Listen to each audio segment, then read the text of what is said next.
Assalamualaikum warahmatullahi wabarakatuh. Dari kelompok 3, lokasi di kantor sekretariat Wakil Presiden dengan tema motivasi pegawai. Kami akan memaparkan hasil observasi tersebut. Observasi ini disusun oleh diri Vanita Husna dan juga Karina Krisani.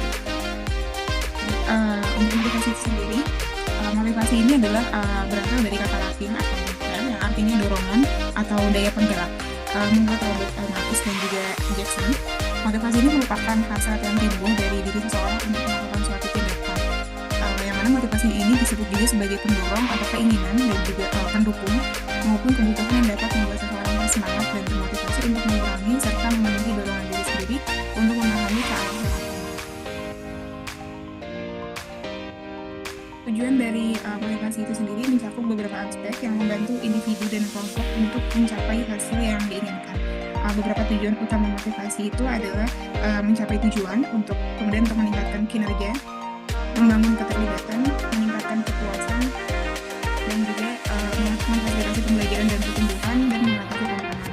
Untuk mencapai tujuan ini tuh seperti memotivasi individu menetapkan dan juga mencapai tujuan pribadi atau profesionalnya, seperti meningkatkan kinerja di tempat kerja atau pencapaian akademis. Kemudian untuk meningkatkan kinerja sendiri ini mendorong individu untuk berusaha lebih keras dan berbuat lebih baik dalam tugas dan juga tanggung jawab. Kalau untuk membangun keterlibatan ini tuh lebih mencapai menciptakan rasa keterikatan dan juga komitmen terhadap tugas atas organisasinya, sehingga individu ini lebih terlibat dalam aktivitas yang mereka lakukan. Kemudian untuk meningkatkan kepuasan, ini menghasilkan perasaan yang puas dan bahagia dalam menjalani aktivitasnya, baik dalam konteks pekerjaan maupun kehidupan pribadi. Lalu untuk memfasilitasi pembelajaran dan pertumbuhan ini lebih ke menginspirasi individu untuk terus belajar dan beradaptasi dan berkembang baik secara pribadi maupun profesional. Kemudian untuk mengatasi tantangan, ini bisa memberikan dorongan untuk menghadapi dan mengatasi rintangan atau kesulitan yang mungkin akan dihadapi. Selanjutnya, manfaat dari motivasi itu sendiri adalah secara efektif baik individu maupun organisasi dapat meraih hasil yang lebih baik dan meningkatkan kualitas hidup secara keseluruhan. Motivasi ini juga memiliki berbagai manfaat penting dalam kehidupan pribadi dan personal dan profesional. Beberapa manfaat utama motivasi ini meliputi peningkatan kinerja, seperti motivasi mendorong individu untuk bekerja lebih keras yang dapat meningkatkan produktivitas dan juga hasil kerja. Kemudian untuk kepuasan kerja, individu yang termotivasi cenderung merasa lebih puas dengan pekerjaan mereka, yang dapat mengurangi tingkat stres dan juga meningkatkan kesejahteraan mental. Kemudian untuk pengembangan diri, ini motivasi mendorong orang untuk belajar dan berkembang baik dalam keterampilan maupun pengetahuan yang dapat membuka peluang baru. Selanjutnya untuk pencapaian tujuan ini manfaatnya dengan motivasi yang kuat, individu lebih mungkin untuk menetapkan dan mencapai tujuan pribadi atau profesional mereka. Selanjutnya manfaat lainnya itu keterlibatan yang lebih tinggi. Motivasi ini meningkatkan keterlibatan dalam aktivitas dan juga tanggung jawab baik di tempat kerja maupun dalam kehidupan sehari-hari. Kemudian untuk pengembangan hubungan ini motivasi dapat mendorong kolaborasi dan juga kerjasama dalam tim yang dapat memperkuat hubungan antar tim. Selanjutnya resiliensi, ini juga individu yang termotivasi lebih mampu mengatasi rintangan dan juga tantangan, tetap fokus pada tujuan meskipun mengalami kesulitan. Kemudian untuk peningkatan kreativitas, ini motivasi dapat merangsang kreativitas mendorong individu untuk berpikir di luar kebiasaan yang menemukan solusi inovatif. Kemudian untuk pengurangan tingkat turnover, ini di tempat kerja karyawan dapat termotivasi cenderung lebih ke setia dan juga berkomitmen yang dapat mengurangi tingkat pekerjaan karyawan. Jadi nggak terlalu banyak transfernya dan juga pegawai akan tidak mudah untuk resign. Dan untuk kesehatan mental yang lebih baik, ini motivasi yang positif dapat meningkatkan suasana hati dan juga mengurangi gejala depresi yang serta juga kecemasan. Selanjutnya untuk aplikasi teori motivasi sendiri itu bisa dengan memotivasi dengan desain pekerjaan, bisa dengan variasi keterampilan, tugas identitas, tanggung jawab, otonomi, umpan balik, dan juga skill variety atau task identity dan juga task signifikan. Untuk motivasi dengan desain pekerjaan, ini lebih ke sebuah teori dalam manajemen yang dikembangkan oleh Hedgeman dan Paulden. Model ini tuh menjelaskan bagaimana karakteristik pekerjaan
banyak ketiga elemen ini tuh dihadirkan dalam organisasi, maka semakin besar pula tingkat motivasi dan juga kepuasan karyawan.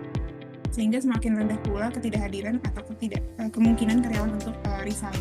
Selain itu, pada teori JCM ini juga dikenal rumus motivasi potensial score yang mengukur potensi motivasi dari sebuah pekerjaan berdasarkan elemen-elemen yang telah disebutkan dalam diagram.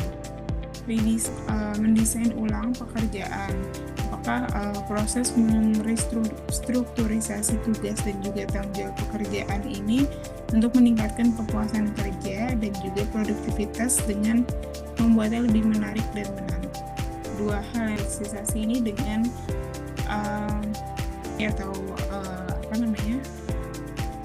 perputaran ya, job desk, kemudian juga bisa dengan job encouragement, dengan relational job design, kemudian dengan mentorship program, team project, dan juga customer. Untuk rotasi pekerjaan ini atau job rotasi ini tuh lebih ke teknik di mana karyawan yang dipindahkan melalui berbagai pekerjaan atau tugas dalam organisasi untuk mengurangi kebosanan mereka dan meningkatkan keterampilan mereka. Dengan berpindah-pindah tugas, karyawan bisa mendapatkan wawasan yang lebih luas tentang perusahaan dan mengembangkan berbagai keterampilan. Kemudian untuk job encouragement ini melibatkan pemberian lebih banyak tanggung jawab dan juga otonomi kepada karyawan dalam pekerjaan mereka. Mana tujuannya ini untuk membuat pekerjaan lebih bermakna dan memotivasi dengan memberi mereka kendali lebih besar atas cara mereka bekerja. Contohnya dengan memberikan wewenang kepada karyawan untuk membuat keputusan penting terkait tugas mereka. Kemudian untuk relational job design, ini merupakan konsep dalam desain pekerjaan yang menekankan pada peningkatan hubungan sosial dan interaksi antar karyawan di tempat kerja. Fokusnya ini adalah bagaimana pekerjaan dirancang untuk memperkuat koneksi antar individu dan bagaimana pekerjaan ini dapat mempengaruhi orang lain baik secara internal maupun eksternal. Untuk mentorship program ini dengan memberikan tanggung jawab kepada karyawan senior ya untuk bisa menjadi mentor bagi karyawan baru. Organisasi tidak hanya memperkuat hubungan antar karyawan tetapi juga meningkatkan transfer pengetahuan dan juga keterampilan. Kemudian untuk tim project, ini merancang pekerjaan yang membutuhkan kolaborasi antar anggota tim seperti project team dapat meningkatkan kerjasama dan komunikasinya. Kemudian untuk customer interaction ini memberikan karyawan kesempatan untuk berinteraksi langsung dengan pelanggan yang dapat meningkatkan pemahaman mereka tentang dampak pekerjaan mereka dan memperkuat komitmen mereka untuk memberikan layanan yang terbaik.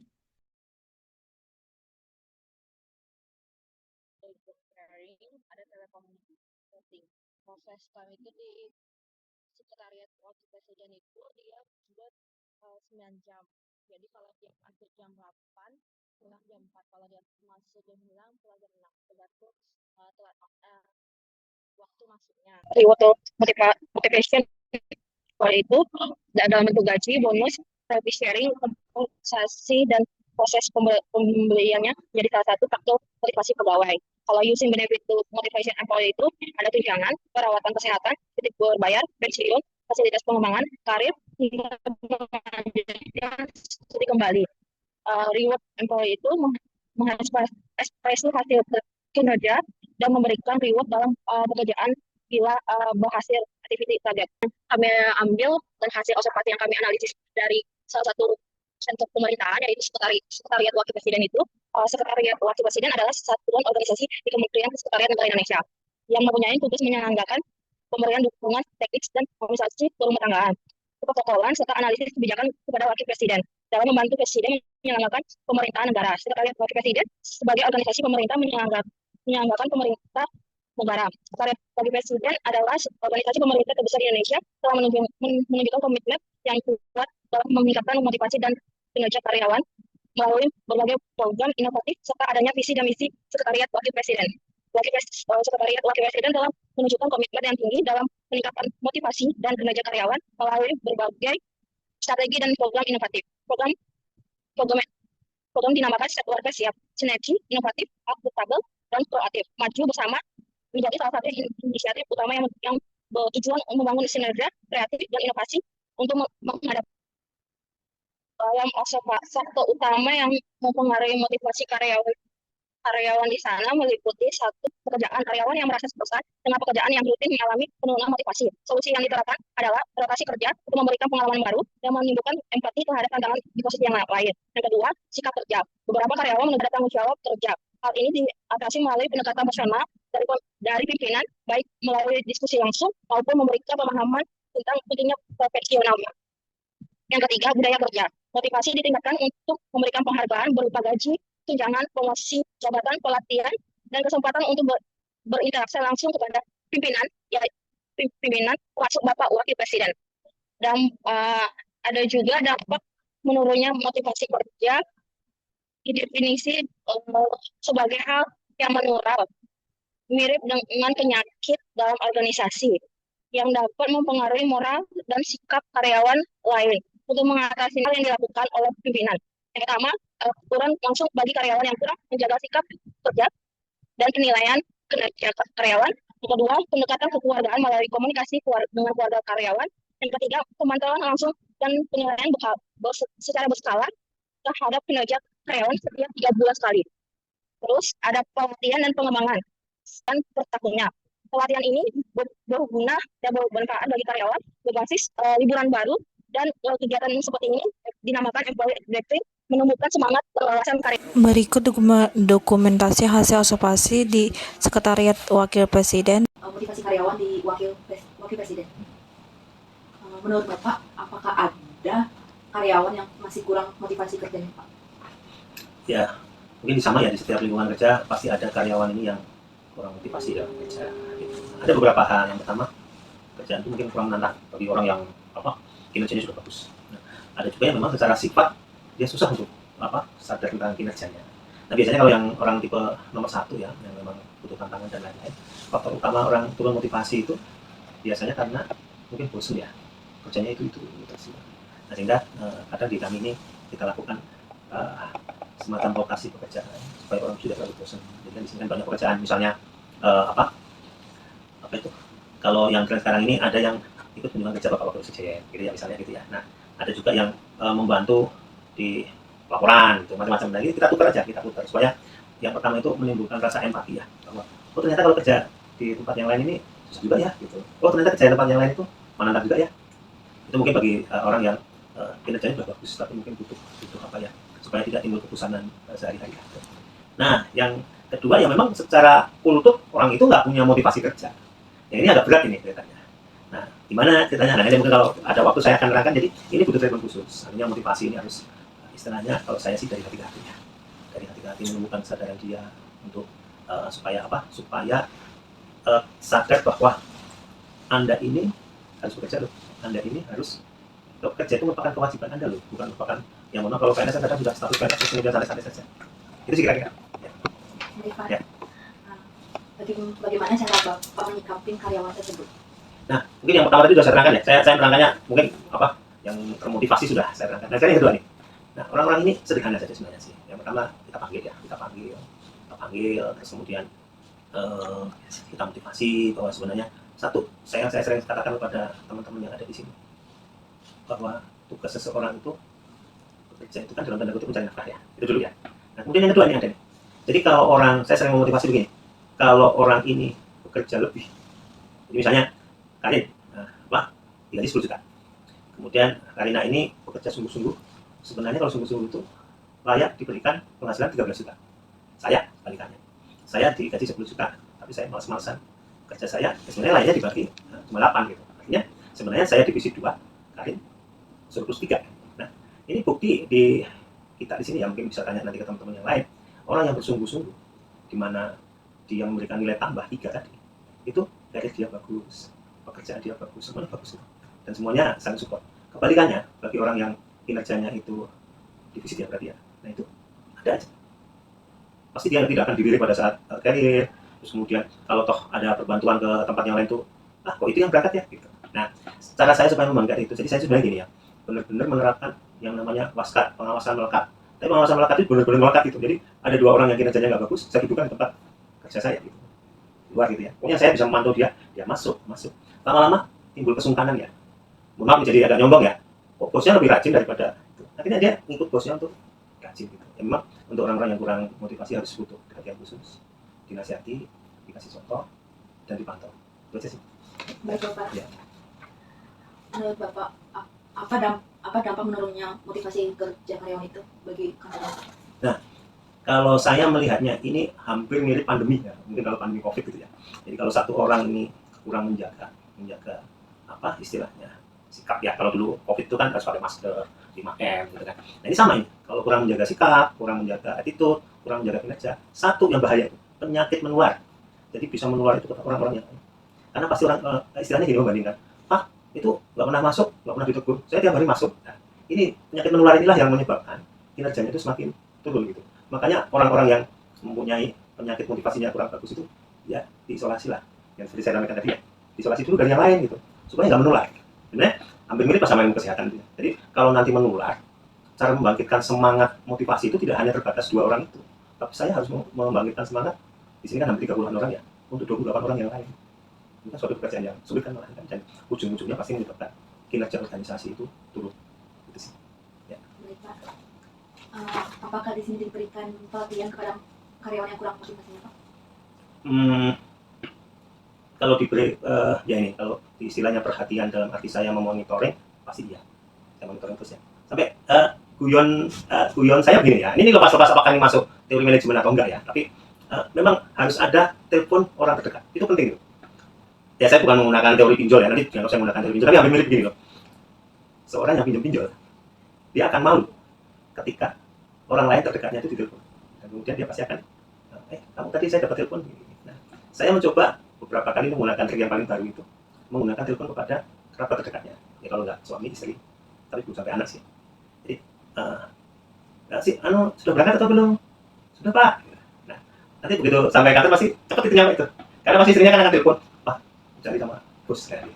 Jadi memang harus ada pendekatan ya istilahnya dari kerabatnya terdekat ya. Meskipun saya sudah paham ya, nggak Satu lagi, mungkin sampai di sini kita tutup untuk penjelasan tentang observasi ini. Apabila banyak hal-hal yang mungkin kurang belum dipahami, mungkin bisa nanti ditanyakan melalui comment section di channel YouTube yang nanti akan diposting untuk penjelasan terkait hasil observasi ini. Seperti itu. Terima kasih untuk antusiasnya dan juga partisipasinya. Assalamualaikum warahmatullahi wabarakatuh.